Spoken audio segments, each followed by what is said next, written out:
Is your anxiety worse at night? I know mine is. I know it is for so many people. You're like kind of going about your day pretty okay. And then once night hits, it feels like your brain just can't stop bothering you. It won't shut up. So in this video, we're gonna tackle why that happens and what we can do about it.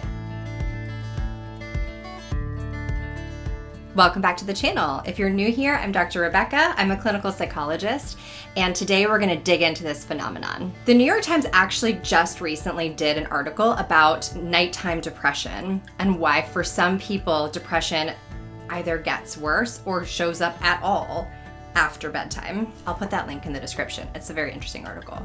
But I think this phenomenon happens at least as often, if not more often, with anxiety. This nighttime anxiety is so common and so predictable that I actually have a rule for myself, and it's called don't be brave after 7 p.m.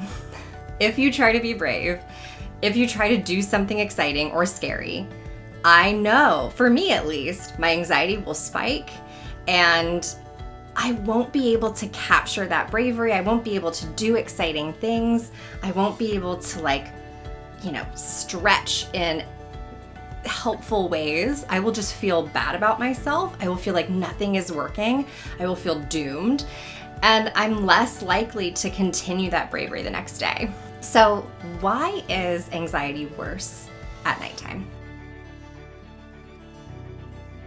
The first reason your anxiety spikes at night is because you have been doing a good job coping the whole day, right? Your resources are so depleted by 7, 8, 9, 10 p.m. I'm sort of imagining all day the difficult things are piling up a little bit. The stress, the anxiety, interpersonal conflicts, all the little work stuff, and your kids are being crazy and whatever, right? You've worked all day to be able to be the best version of yourself and to feel good and to feel effective. And you get to the night and there's nothing left in the tank.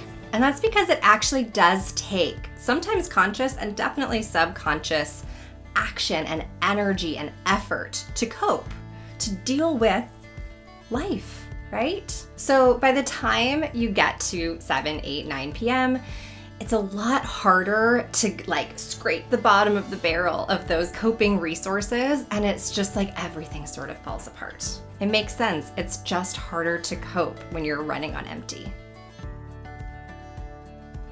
Secondly, even if you've had a really chill day, even if you took a nap, you feel like your resources are at least near full, circadian rhythm actually also plays a role.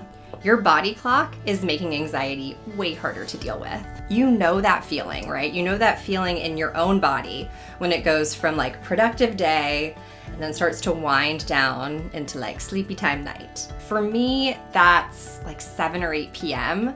when I can't do the heavy lift of impressive day stuff anymore. I'm a little bit of a early to bed, early to rise, so it might be a little bit later for you, but I can't be brave after 7 p.m. Maybe you can't be brave after 9 p.m. or 6 p.m., I don't know. Once your body starts to shift into biological night, it's more important to be alert, right? Isn't that weird? Evolutionarily, it's really important to be anxious when it's dark outside. It's really important to be hypervigilant when it's dark outside. Even if it's not dark where you are, even if you've got electricity, your body knows, your circadian rhythm knows that it's biological night, and you don't know what creepy crawlies are out there. You gotta protect your people. You gotta watch out for bears. Anxiety increases your heart rate, decreases your digestion, increases your breathing. There's all this cortisol happening. Your body is on alert. So it says if you are awake during biological night, we probably need to watch out. Annoyingly, we don't really need to watch out because the things that we are anxious about at night are not creepy crawlies or scary bears.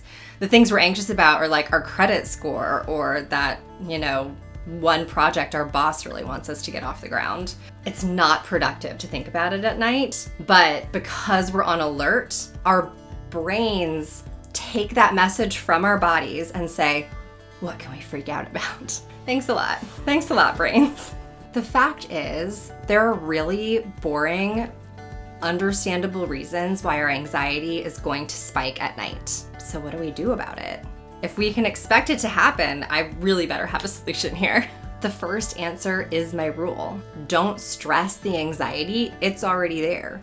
Don't be brave after 7 p.m. There's an acceptance piece here, right? We're accepting the fact that once biological night hits, once our resources are depleted, it's going to just be harder for us. Our brains are gonna have a harder time. And so go with it.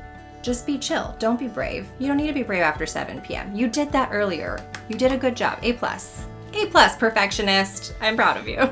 Another really important resource for nighttime anxiety is the most boring answer, which is having really good sleep hygiene. Having a bedtime, being kind to your body. Your body is the thing that's anxious. I think that that's really important here. Anxiety can start in the mind or the body, but when we're talking about this phenomenon, it's helpful for us to frame it and with this idea that this is starting in the body. The mind is then taking over and applying that anxiety to specific actual real life things and making you feel anxious about your credit score.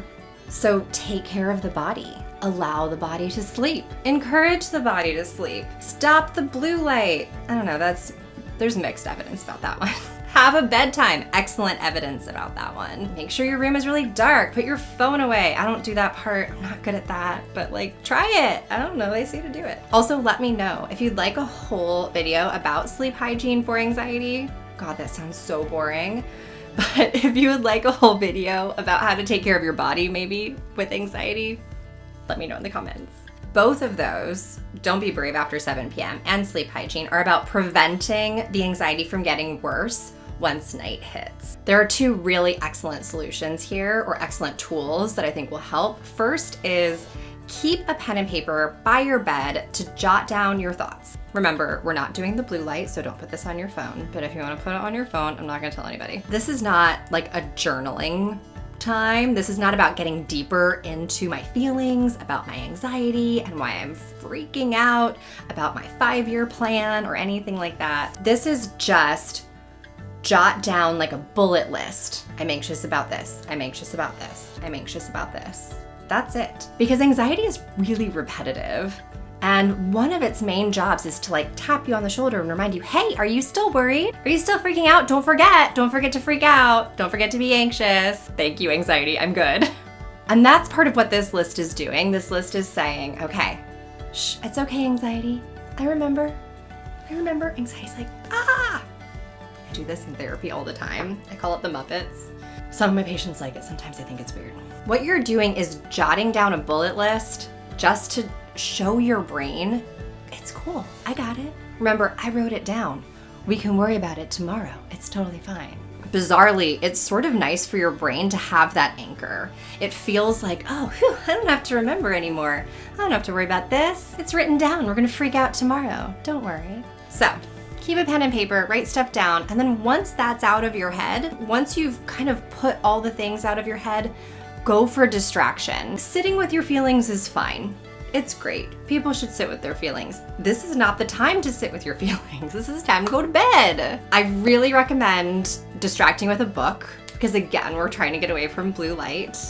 Sometimes I also watch like Seinfeld or something that feels good, or Friends. Come on, I'm a millennial, we have to do it. But if we're being good about sleep hygiene, distract yourself with a book, grab something fluffy and lovely like your most recent favorite romance novel, read a couple of passages, distract your brain from whatever is happening, knowing that it's not workable. It might be workable tomorrow, that's why you have the list, but you don't need to think about it now. You don't need to give it more attention. Again, just kind of take care of your body, let your brain rest, and get through to the next day.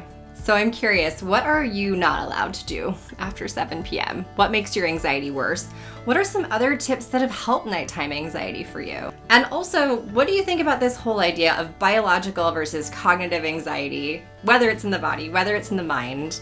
And where would you like more videos, more info about either of those things? Let me know in the comments. Click over here for another video I think that you'll really love, and click here to subscribe. Bye, y'all. Why everyone's anxiety does tend to get a little bit worse at night.